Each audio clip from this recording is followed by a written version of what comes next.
Hey guys, this is Julie from Crafty Beach on YouTube, and I have a fun fall Dollar Tree DIY. I'm going to use one of their wood sign blanks. I love these things.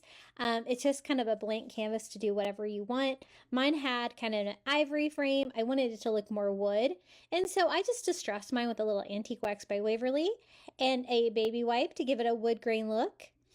I'm also going to remove the hanger just because I didn't really want the wood beads.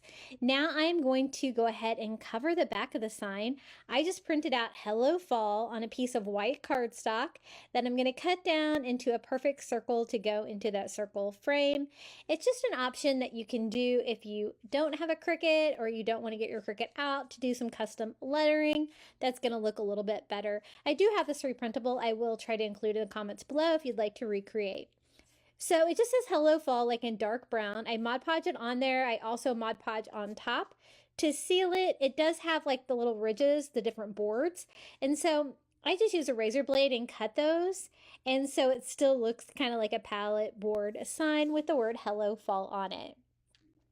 I also want to leave room because I'm going to add a pumpkin to the top, but I wanted to make sure the paper was good and sealed before I did that.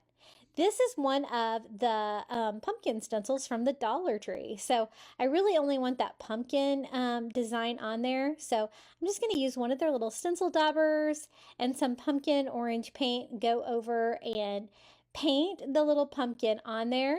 Added a little red to the orange to make some of the sections a little bit more colorful and kind of like a little bit of difference between the different sections.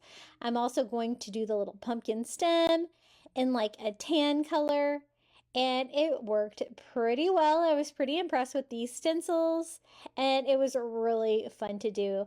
I'm glad I did the orange pumpkin in 2 different shades because I really think it added a lot of depth to the project.